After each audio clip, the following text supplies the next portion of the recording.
The man who got rejected 217 times owns the most visited cafe on the planet. And that's not even the craziest story I'm telling you today. Before I give you that story, I need you to understand something first. Every person on this list had a specific moment. A moment where everything was against them. Where quitting wasn't weakness. It was the logical choice.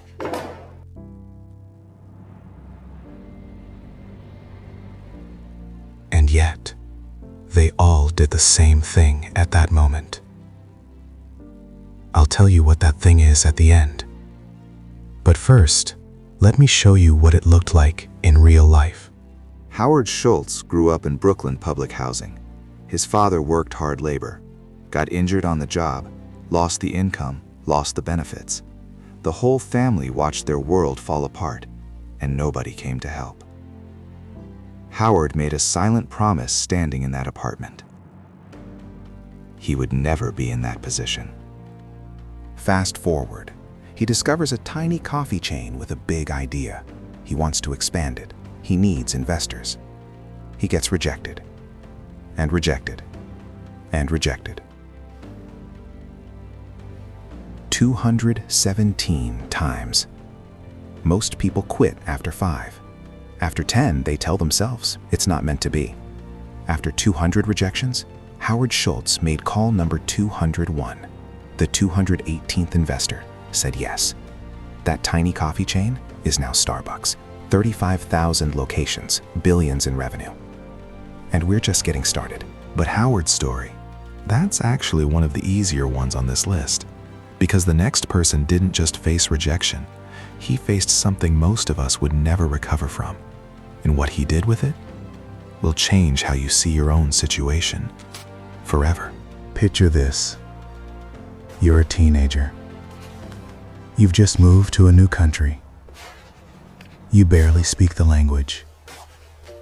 Your mother is sick. The government is handing you food stamps just so your family can eat. Not broke.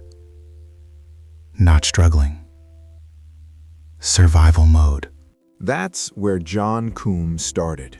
No elite university, no mentor, no tech connections.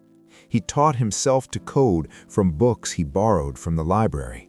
He built a simple app, clean, private, no ads, just messaging that worked. WhatsApp.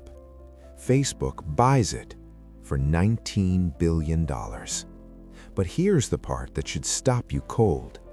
When John went to sign the deal, he chose to sign the papers at the old welfare building, the exact building where he used to collect food stamps as a kid.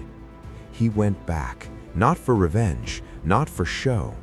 He went back because he needed to see how far he'd come.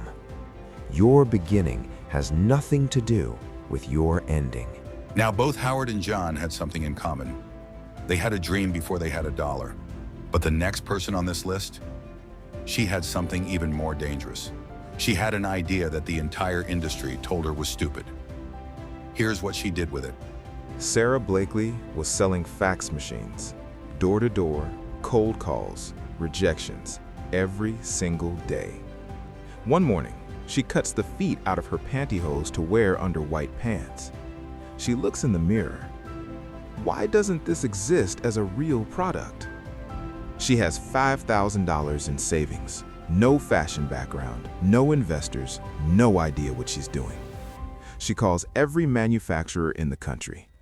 They laugh at her. She calls again. Click. Again. Click. Again. Finally, one factory owner goes home and tells his daughters about this woman who won't quit. His daughters tell him, "Dad, help her." She gets her shot, writes her own patent, markets directly to women, lands on QVC. Then Oprah named Spanx her favorite product of the year. Game over. Sara Blakely is now a self-made billionaire, all because she refused to let no be the final answer. Okay, So we've seen someone outlast rejection, someone rise from poverty, someone build with zero experience. But what about the person who failed at absolutely everything before they won? Because the next story is almost unbelievable, and I promise you, by the end of it, you will never use the word failure the same way again. Failed his university entrance exams. Not once, not twice, 3 times. Applied to 30 different jobs after school. All 30 said no. KFC opened in his city. 24 people applied. 23 got hired. 1 got turned away. That one person was Jack Ma, the same man who would go on to build Alibaba, whose IPO raised $25 billion in a single day, the biggest in history at the time. The same man the world once said wasn't qualified enough to serve fast food, changed the way the entire world does business. Rejection isn't failure. Rejection is preparation. The question is never if you'll get rejected. The question is, what are you going to do the morning after?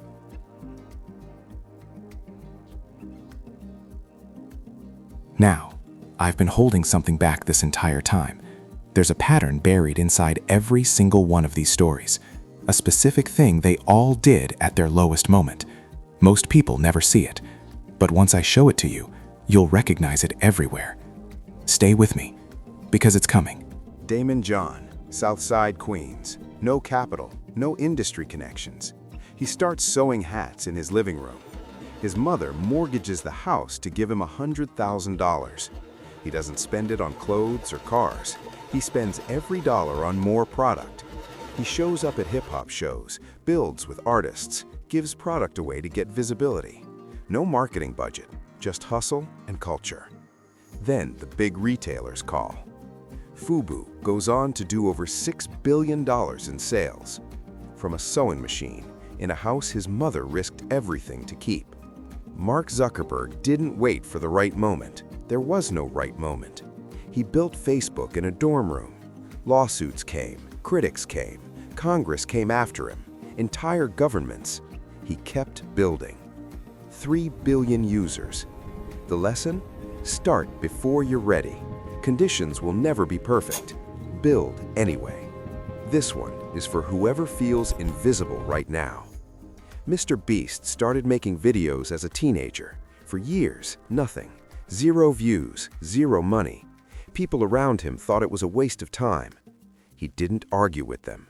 He just kept studying the platform, kept reinvesting, kept reinventing himself every time something stopped working. Then one video hit. Then another. Then the algorithm couldn't ignore him anymore. Today, he runs one of the most watched channels on earth, plus restaurants, a chocolate brand, and a media company worth hundreds of millions of dollars. Obsession always outlasts talent. Always. Remember I told you there was a pattern? A specific thing they all did at their lowest moment? Here it is. When everything said stop, they narrowed their focus. They didn't try to do everything. They picked one problem, one product, one vision, and they went unreasonably deep on it. Howard went all in on experience. Jan went all in on simplicity. Sara went all in on one product. Jack went all in on small businesses. Daymond went all in on one culture. Mark went all in on connection. MrBeast went all in on one platform. Depth beats breadth every time. Motivation gets you off the couch. But this is what actually builds something. Slow, messy, non-linear. But it works. Don't just chase success. Become the person success is looking for. Now you know the pattern. But here's the question nobody asks. What happens right before the breakthrough? Because there's a specific phase every single one of these people went through where it looked like they were finished. I'm calling it the dark season. And in the next video, I'm breaking down exactly what it looks like, how to survive it, and how to know when you're actually closer than you think. Don't miss that one.